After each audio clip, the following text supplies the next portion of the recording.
All right, guys, welcome back to another edition of the Addictively Speaking podcast. I'm your host, James, and tonight I have a guest. His name is Joe Soel. He is the author of The Broken Mirror of Memory, Iraq, and Other Tales. He also has a story about addiction and recovery, and we're going to talk about the book, and we're going to talk about all kinds of things. So, Joel, pleasure to meet you. It's a pleasure to And be on. tell Thank you. everybody, Joe, tell everybody about yourself and your story and your book, and just give us a brief introduction.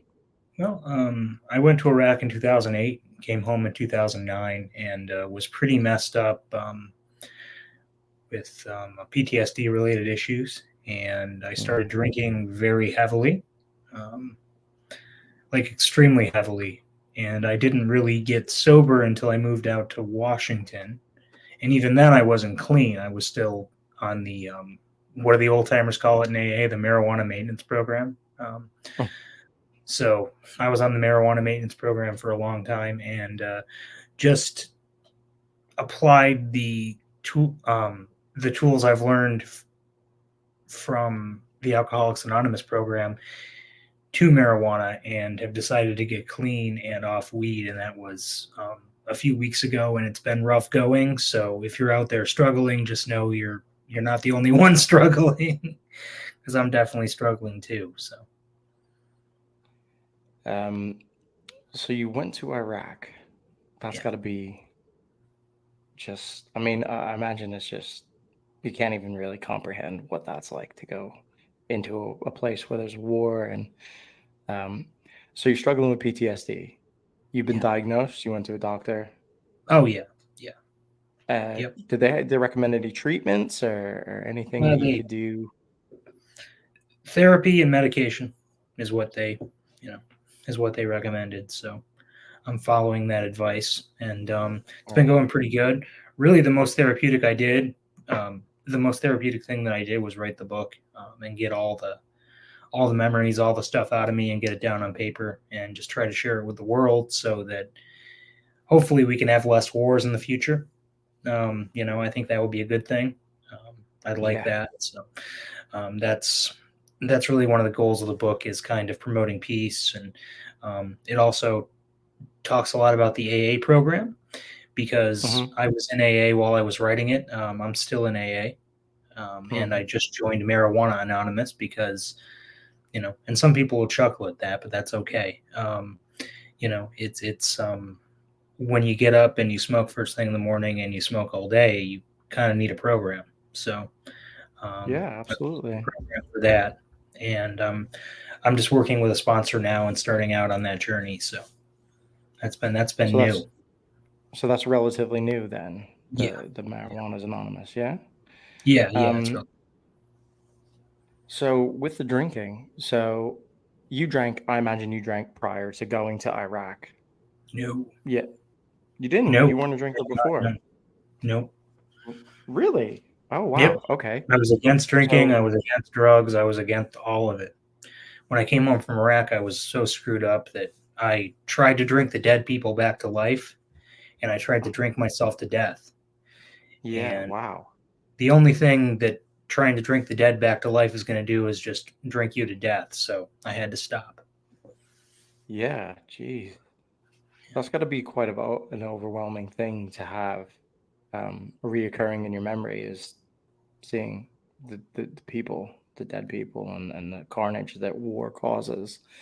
Um, so you drank primarily to escape, to get those thoughts out of your head, to numb yourself away Yeah, from all that. and be, Yeah.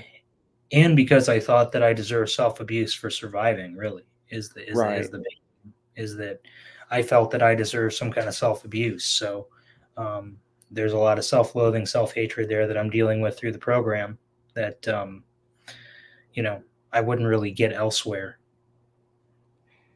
Do you think it's like is it like survivor's guilt? Like, when Yeah, people yeah, have something happen and, something happens, like a car accident and everybody in the car dies except for that person. And it's like survivor's guilt. You feel guilty because you survived such a tremendous, tragic thing that you punish yourself every yeah, day because of yeah. it. It Yeah.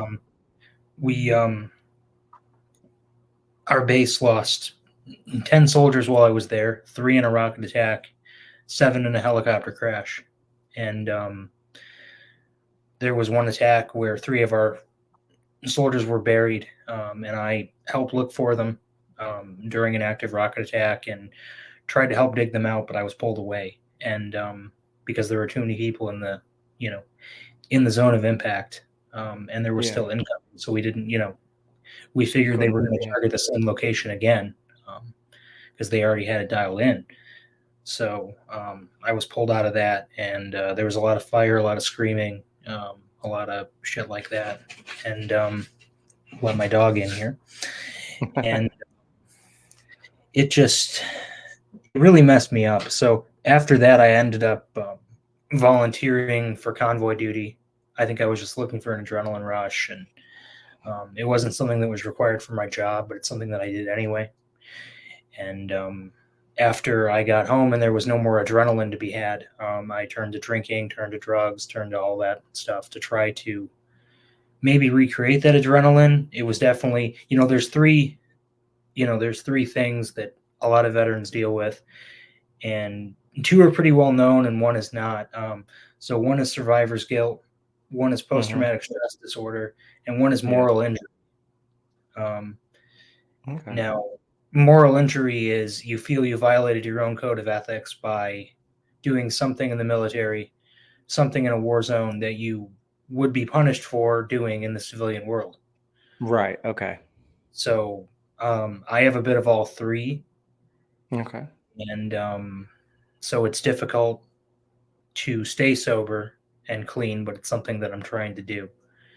And I think being on this podcast will motivate me to continue that process and go even further because I can get a lot of wisdom from you on that. So Yeah, and you can look for support. I mean, that's why I started this podcast, was so I could help other people find recovery, and work the program, and give people options to use in their recovery. I've had people on that talk about like mindful arts therapy and like, gratitude journals and things that you can use. I recommend going back and watching a couple of my other episodes and maybe getting some stuff that you can use for yourself. Um, that you can take with you, because everybody's recovery is different, and yours is quite, I mean, it's not unique, because I yeah, think a lot of people that come back from war have these issues. And I think in America it's really tough because they end up homeless, they end up, with all the, and they end up on drugs, they end up in the street, and people don't really, it's not publicized. You don't see a lot of it. Like, people aren't screaming about it as they should, because yeah. you were defending the country, you were, you know, and then they just kind of, do you feel like you kind of get like hung out to dry after you get out, after you get discharged, and you have all this baggage that you now have to carry around? I mean, I did feel like that. I think the Mm. VA has improved drastically Mm. in their care over the past, 15 years, 16 years I've been home. And I've definitely gotten, built up a pretty good support network. So luckily, the homeless addiction suicide story didn't happen to me, but it's definitely happening to other people. So my experience with the VA went from bad to pretty good to honestly excellent with the care I'm receiving. That's not the case for everybody. I think it depends on who Yeah. you get. I think it depends on what claims adjudicator you get. So it really does depend on who you're talking to at the time, especially for VA disability claims. So it can, it can vary from person to person who's actually examining your case. So, like, it took me 15 years to get to 100% when someone else may, apply and never get their benefits. Someone else may apply and get it the first time. It really just depends on who you get that's examining your case. So, Really? yeah. That's interesting, because I don't really know how that system works, and like, the services they provide for you guys after you leave the military. Um, so that you have to go see somebody, and then they have to decide whether it's worth them investing the time and the money into you, or Yeah, not for healthcare per se, but for okay. VA disability benefits, you have to see an examiner. and you see the doctor, and then after you see the doctor, someone who's never met you looks at what the doctor wrote and then decides what your rating should be. Okay. Yeah. Okay, that's interesting. So you could get denied a disability, just based on what somebody reads, what a doctor wrote down, Hmm. Hmm. Yeah. and not actually know like your situation and your story and the struggles Yeah. that you're going through. Yeah. Yeah. And And also, the yeah, and it also is based upon the evidence you submit too. So you really have to have all your evidence, all your ducks in a row. But anyway, it's Okay. they definitely improved, you know, in their care of me, uh, over the years. So I really have no complaints, you know, Well, that's no good. complaints That's about good. it. Yeah, that they're taking care of you and they're helping you out on this journey because it's difficult. Like, you hear the stories all the time where, people don't get as lucky as you and then they end up homeless on drugs and the suicide and the PTSD and all that stuff really, you know, traumatizes people and wrecks their lives because they can't figure out how to get back to normal or some a semblance of normal. Right. Um, And that's part of the reason why I wrote the book too, just to kind of get that story out into the general public so that people are aware of veterans issues.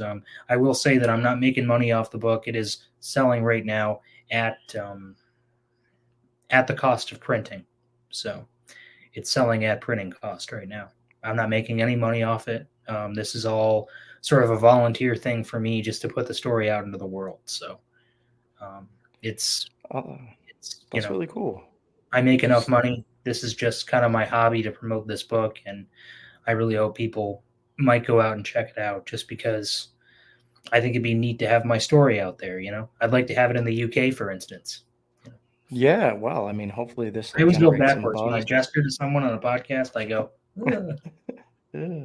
But I don't know what to do with my hands, you know? Right. Yeah, I what don't do know I do what with to my do. hands? Yeah. I don't know what to do. Yeah. Um, yeah, well, I mean, hopefully, now will people, with the podcast, the links will be posted so that people can check out your book and check out your story and yeah, hopefully it'll generate some good stuff for you and get your story out there and heard.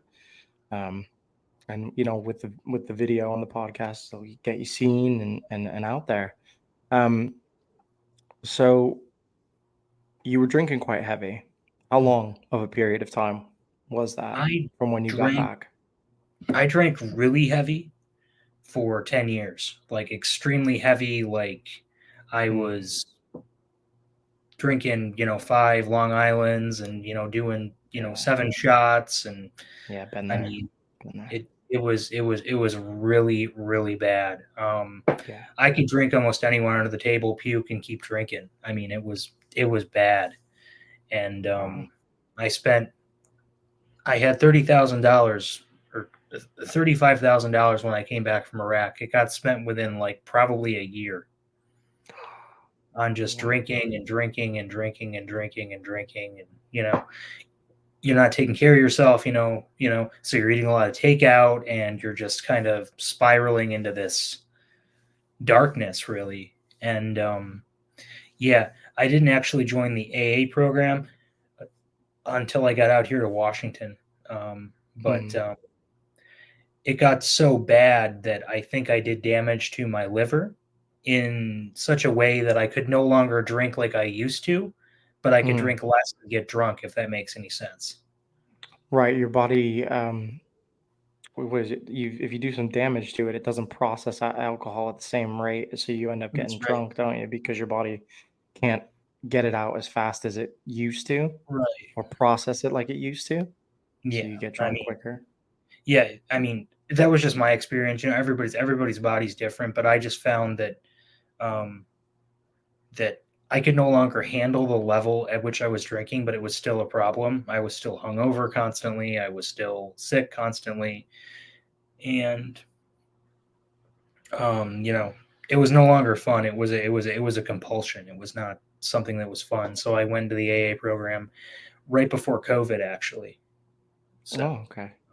and I've been good on drinking, but like I said, I was still on that marijuana maintenance program, and I definitely stayed on that until it was honestly it was earlier this month when I realized, hey, weed is not, I know, I know that I have a medical card for weed, but weed is not something that is serving you. It's a drug that's harming you. So you need to get Hmm. off that as well. Be clean and sober. So that's something that I'm working on. And it's going to be a process, just like recovery from alcohol is a process. Recovery from weed is also a process. Oh gosh, pardon me. It's okay. Yeah, it is a different thing because I don't know. I feel like alcohol and weed are two different things, and they do two different things to the body and the mind. Um, Yeah. so I guess coming off of one isn't the same as coming off of the other. Yeah. And also, I imagine the weed didn't have the same effect as the alcohol did, No. as far as like that numbing. It just kind of like, well, I guess it does numb you, doesn't it? What does it do? It just takes you away. Yeah, it just kind of takes you away. Really, for me, what it does is it causes a lot of paranoia. Okay. And it doesn't Probably matter not what good. kind of weed I smoke, it causes a lot of paranoia. And then I get back into my hyper alertness, PTSD sort of thinking, and I'm convinced something terrible is going to happen. I start panicking. Yeah. I start hyperventilating, things like that. And so I realized that it too was a problem and that I was an addict and that it had to be dealt with. Yeah, So, it doesn't seem like it was serving you any good purpose. I mean, some people like, like for anxiety and stuff like that, it helps calm people or relax people, and it does yeah, good things in cancer patients and stuff like that. It helps them eat, not be sick, and it does yeah, there, have benefit. Those things have benefits, but I think where, you're in a spot where it's not serving you in a way that it's giving you any relief. It's causing you more angst and anxiety and, right, right. And it really was, triggering you up.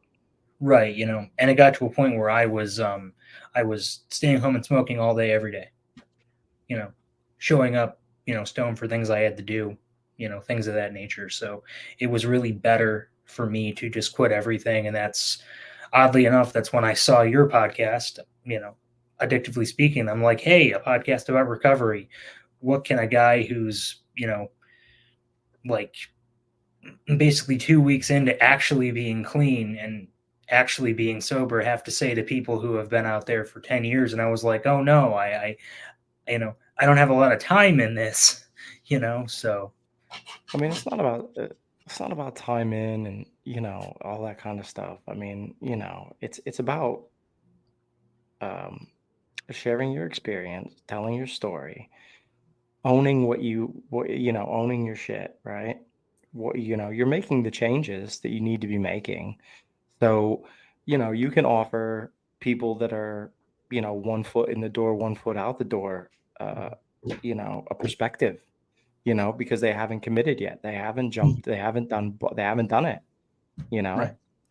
So you have a perspective that's unique that you can provide. So that's always helpful. I mean, Yeah. you know, it's like when people talk about like relapsing and losing their sober time and stuff like that, but these things happen. People relapse.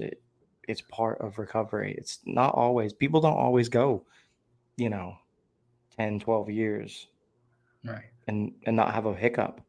It Right. happens, we're Yeah. human. Things people are affect us. people are people, and Yeah. really it's just about putting that trust in the higher power. I turned I turned alcohol over to the higher power. you know Shh, dog. He's a Um, Karen Terrier, and he's been on a lot of podcasts. He's pretty famous. no, is But he? Yeah, is he yeah, getting yeah, maybe he's he'll get pretty. his own podcast, and maybe he'll get his own podcast one day, you Mm, know? that would be awesome. We could have the Neelix the dog podcast. I don't know. I don't think, Yeah, actually, he'd be very talkative, but no one would understand what he's saying. No, it's yeah, I had to turn I had to turn the marijuana over to the higher power too, and that's something that yeah. my brain is still trying to negotiate. Like, you can still try to do it, and see if you control it and stuff like that, but I know that's just my thought process to try to justify, so I just have to turn it over, Yeah, it's like the same just thing kind with of let go and alcohol let when you God. yeah, it's like the same thing with alcohol when you'd be like, "Oh, you know what? Maybe I could just try moderating." Like that's not Hmm. gonna work. You're not gonna moderate. I tried Right. moderating a lot of times Yeah. before I actually got sober, and it would Yeah. work once for one night. Yeah. Then the second night, my negotiation process is, well, I had 3 beers last time, so I'll have 5 beers this time. And then it Hmm. was, well, now I'm not gonna have any beer. I'm just gonna drink rum and cokes. I'll just have 2 or 3 rum and cokes. Then it was like, oh, maybe I'll just have 2 shots, and then I'll have 2 rum and cokes. And then before you know it, I'm back down the rabbit hole, and I'm like, you know what? Fuck it. All bets are off. Let's go balls to the Right. wall, you know? And that's how you Right. end up. That's how you end up right Yeah. back at square one. Yeah. I mean, like, it's okay to have hiccups, but when you do, and then you start going down that path and you go, oh, you know, I can drink like a normal person, or I can use like a normal person. And you go down that hole, you're like, oh, right. I actually couldn't do that. Yeah, And I'm actually not a normal person. yeah, what I I thought drink was quite a my bit. bottom is not the bottom, and you can Yeah, actually go yeah, farther, yeah. you know. So, um, where when you came back from Iraq, where were you living? Where Uh, did you come back to? I lived in Rochester, New York, so I got back from the Okay. desert in January, and Mhm. you can imagine going from 120 degrees in the sun to negative 20 in Freezing the cold. cold. Yeah. That's yeah, that's what I yeah.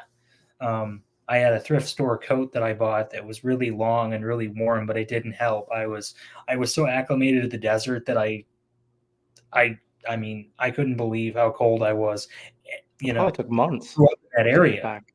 Yeah. and I was so taken aback by it that I was like, "Oh, freezing," you know?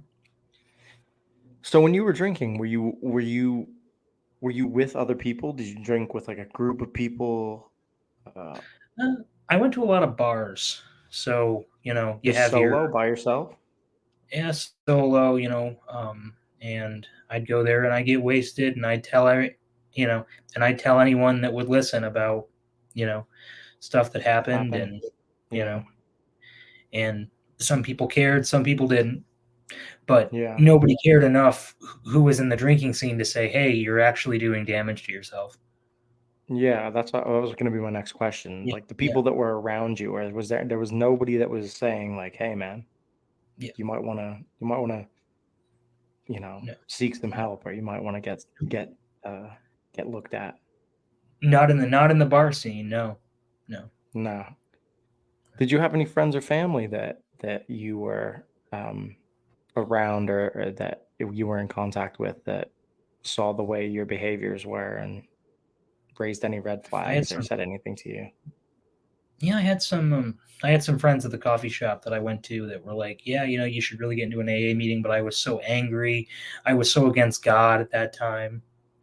I was so against spirituality. I was an angry, angry person, just resentful and angry, and just I wasn't having any part of a program that involved a God. That was, I mean, that was just ridiculous.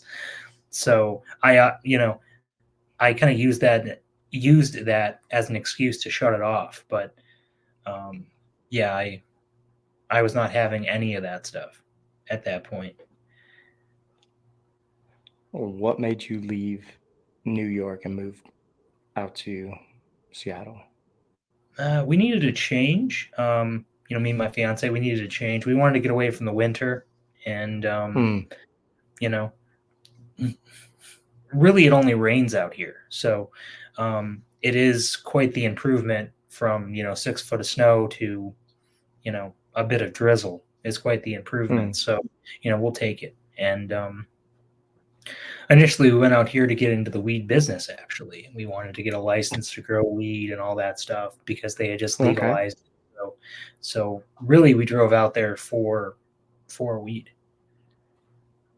Yeah, and it Wow. shows you how much control weed had over my life.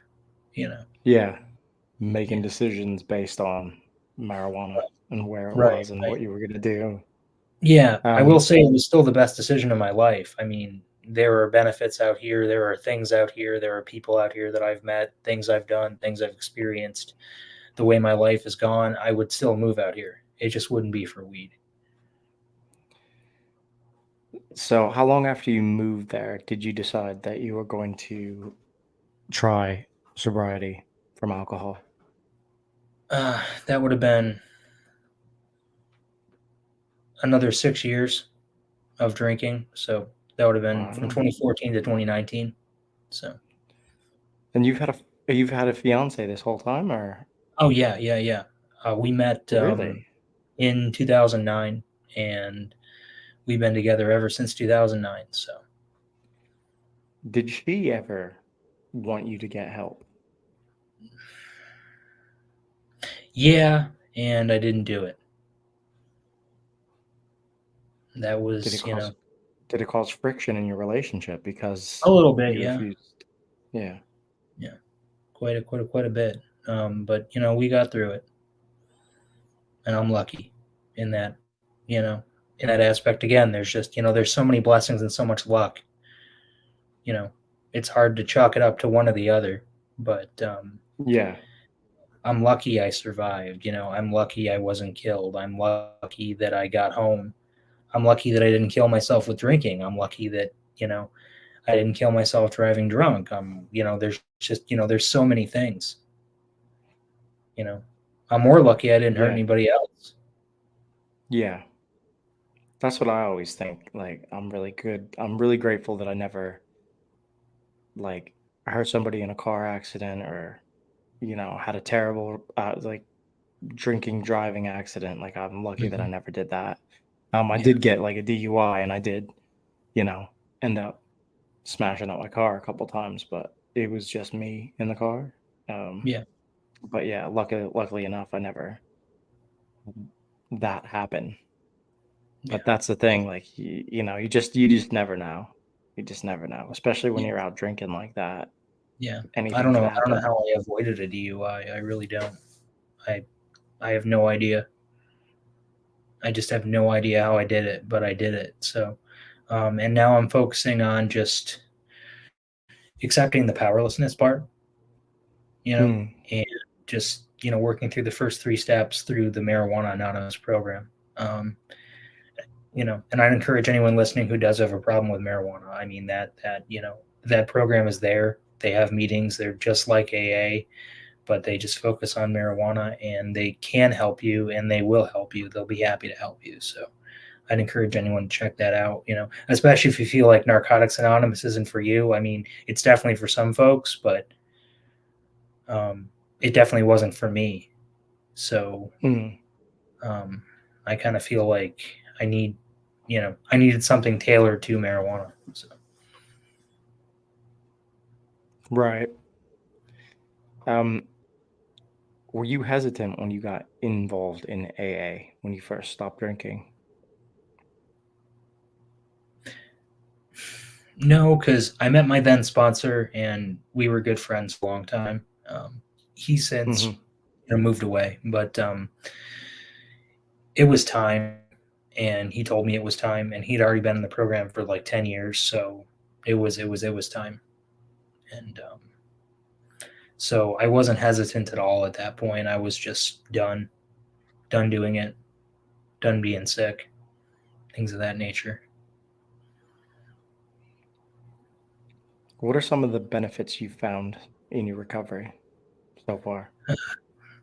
Definitely having God in my life is something that's really been a blessing. Just having a higher power to rely on. Um, Having the fellowship of AA has been great, um, and just really getting healthier and improving every day, and then realizing that, hey, you have to apply this to other drugs too. It's really been a process, but it's been a long process. That, like, hey, you can't just not drink. You have to work the program, and you can't just you know be on the marijuana maintenance program. You have to go clean and sober to do it, and that's it started with AA, but it didn't end there. So it's guided me on a process that's taken me to a better place, I think. Now, with your PTSD, uh, medication and therapy, do you do Mhm. that regularly? Like, I Oh mean, yeah, obviously I imagine the medication is yeah, daily type yeah, stuff. yeah, yeah. The medication is daily. The therapy is weekly. Yeah. So So you have quite a good routine going. yeah, yeah. And thankfully, it's covered by the VA, so that's good. So Hmm. it's all set. Will you have to be in therapy for the rest of your life? Hmm. I think that I don't think that I would choose to say have to be. I would say that I get to be, Okay. and um, Cool. that Yeah. would, and that's not a dig on you. It's just it's something that No, popped into my yeah. head because it's like how much you pay per session. If you're doing it out of pocket, it's probably 250. Hmm. You know, for me, it's covered by the Veterans Administration, but so I get to have that, and Yeah. uh, because of that, I think that I'll probably never stop improving. Yeah, and I imagine it's just a good, healthy way to process all of the stuff that you're going through in your life anyway, and helps you, yeah, like when things get hard or if you're finding things difficult, in your recovery, having the therapy on top of it is always Yeah, a bonus because, you know, you can put those two together, and really, boost your recovery. yeah, yeah, and really, what I'm trying to get into, you know, well, it was my therapist who brought up, the MA program Hmm. and the and the issue with my marijuana use. So it you know, therapy was what led me to get clean, and start that process. So, and it's just like with alcohol, it's been a process, So if you're out there and you're still in the middle of that process, it's okay. You can, just keep going to meetings, just keep coming back. It's consistency, isn't it? It's continuing to be consistent in your recovery and putting it, you know, ahead of it. It's priority. You have to, I guess for the 12 step, you got to work the steps. You have to do the program. And I imagine that's the same with MA. Got to Yeah. work the steps. You got to do the program. Um, what is it like, MA? Is it similar to AA? Like It's very what are some similar. of the things? Yeah. It has the same 12 steps, the basic same 12 traditions. It just focuses on marijuana, and there's a lot of, you know, it mentions in their big book, which is it's called, I just got it. It's called Life with Hope, um, Hmm. or Living with Hope. Yeah. And it's basically their big book, right? And it says in there, there's so many people who say, that, you can't be addicted to marijuana. There's no sort of, addictive properties. There's no withdrawal symptoms, something like that. And then they have all the people in the back, just like with the big book, who say, no, this is actually my story, and that's not the case. And here's Hmm. why. And it even has it, it even has a doctor's opinion in the beginning of the book where, yeah, there are some people who can use it normally, and there are people who cannot use it normally. And it really all just kind of depends. Yeah. I mean, I have a weird view with marijuana because when I drank, I smoked weed. Mhm. I did it, you know, but it was one of those things that I could smoke tomorrow and I could never smoke again. It Mm. doesn't bother me either way, you know? And it's really weird because I find that strange because I have this, over the top, like I can't moderate things, but weed was never one of those things that kind of like did anything. I mean, it like, it did what it was meant to do, but like I Mhm. didn't wake up the next day and think, I'd like to do that again." Yeah. But with alcohol, I kind of just was like full tilt. Yeah. And it's weird because like getting sober and stuff, I find that like that part of my personality transfers to other things like the over the top stuff. Like when I got sober, I started running a lot, going to the gym, like over the top, like too much. I do it with food. I overeat. I get compulsive things about these things. But like weed, never, Yeah. never, not one of those things for me.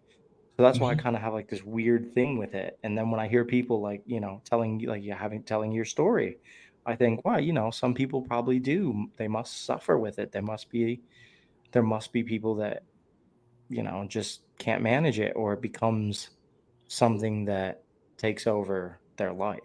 And Yeah. it's unhealthy.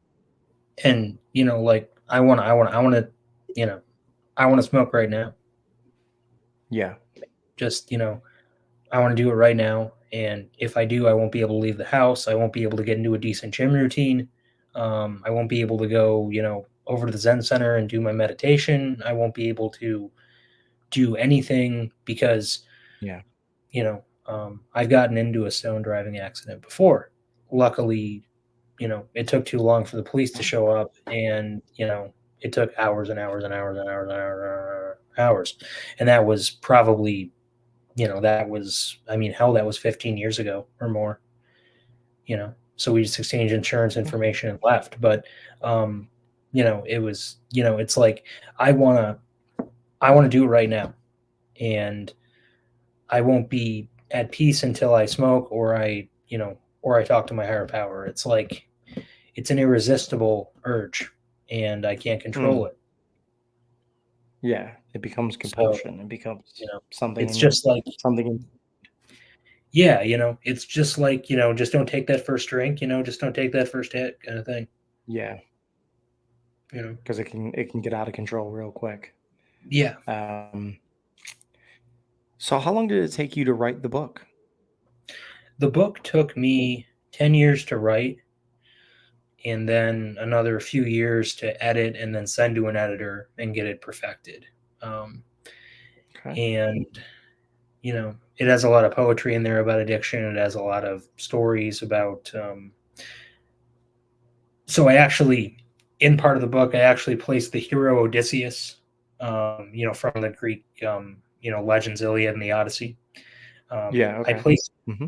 an infantry unit serving in Iraq, and I, I bring him home to Ithaca, New York, instead of Ithaca, Greece, which is where he's from Hmm. in the legend. I send him home to Ithaca, New York, where he becomes a homeless drunk and has to go into the AA program.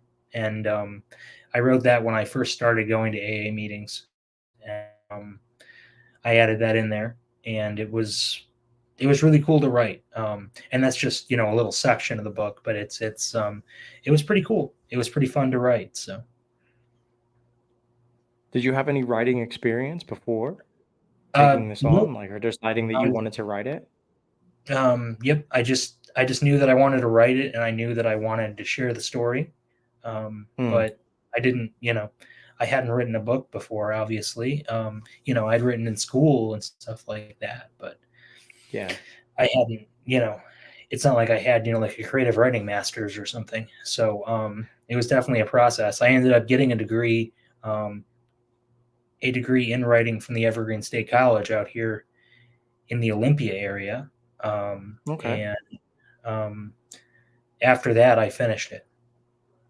I started it while I was in the writing program and just used the writing program as a base to kind of, shoot that up. So, That's awesome.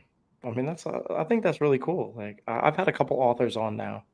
Um, so I just think it's really neat to like how you guys just, some of them like wrote their whole lives since, but it is, it's just like, how cool is it that you got to write your story? You got to write yeah, your own version of what happened, your yeah, version of it that, to tell people.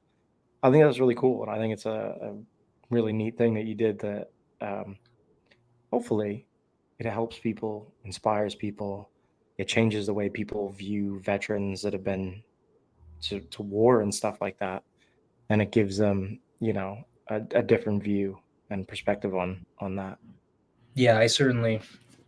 I certainly hope so. I'll show your viewers what it looks like. It's The Broken Mirror of Okay. Memory. It's available on Amazon, and yeah, it,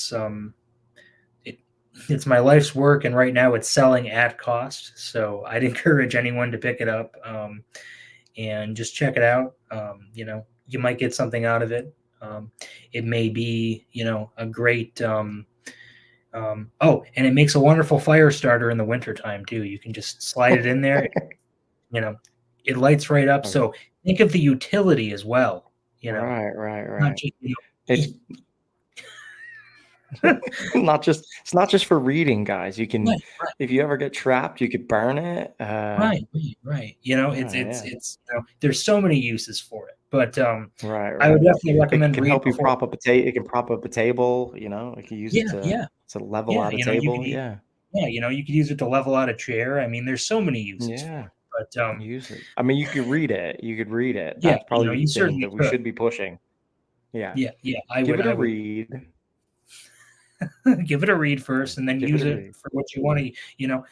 Buy it and leave it on a bus. Just There you uh, go. Buy it for all your relatives at Christmas and right, just give it to everybody in your family. right. That's a great idea. Right? It would make a great That is. Christmas gift. Yeah. It's time. It would make a great Hanukkah gift. You know, Yeah. Birthday gift, birthdays, anniversary whatever. present, whatever. Festivus. Yeah. Give it to anybody. Give it Yeah, to everybody. Um, yeah. is this going to be the only book you write? Are you gonna take another turn and write another book, or? I'm working on another one right now. It's a novel dealing with theology because I'm actually going to.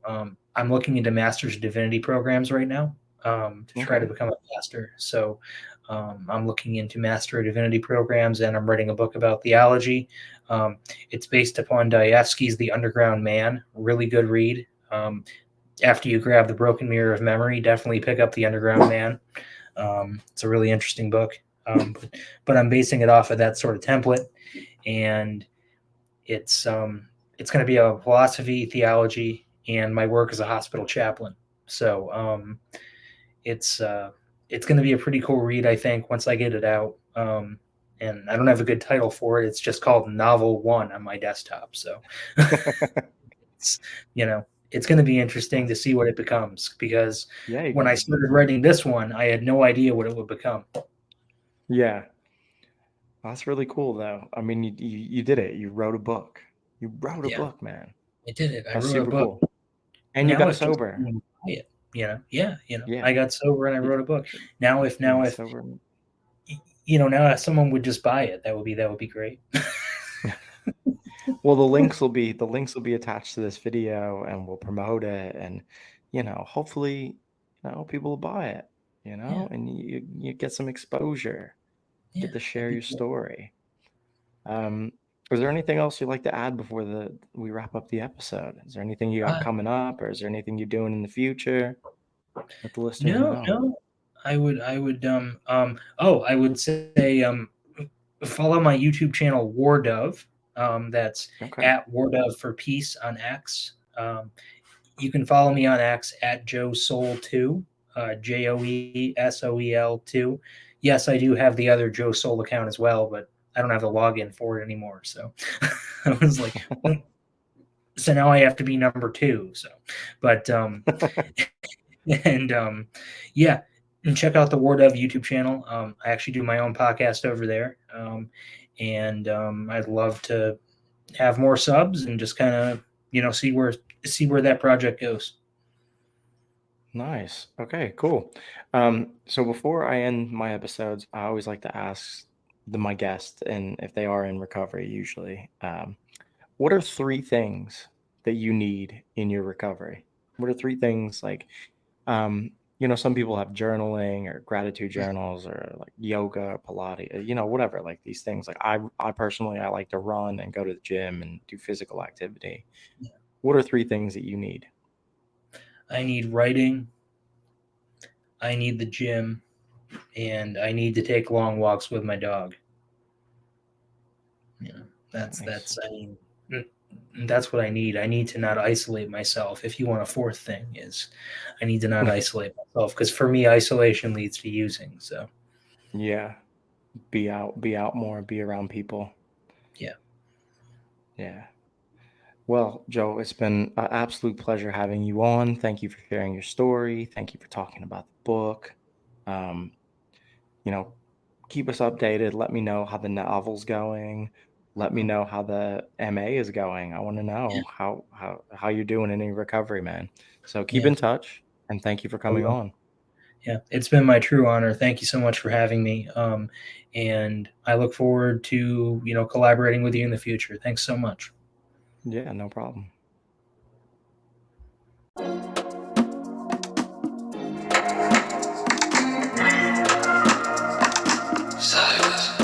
It's all yeah, oh yeah. And the future is in your hands, have no fear. It's all yeah, oh yeah. And the future is in your hands, have no fear. Yeah. It's all yeah, oh yeah. And the future is in your hands, have no fear. Yeah. It's all yeah, oh yeah. And the future is in your hands, have no fear. It's all yeah, oh yeah.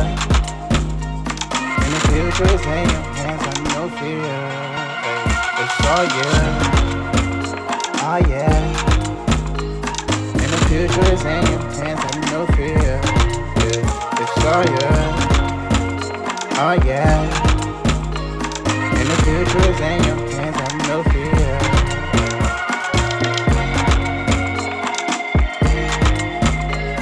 And the future is in your hands, have no fear.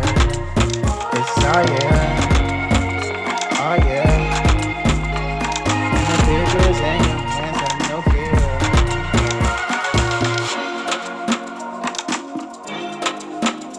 Oh yeah, it's all yeah, oh yeah. And the future is in your hands, have no fear. It's all yeah, oh yeah. And the future is in your hands, have no fear. It's all yeah, oh yeah. And the future is in your hands, have no fear. It's all yeah, oh yeah. And the future is in your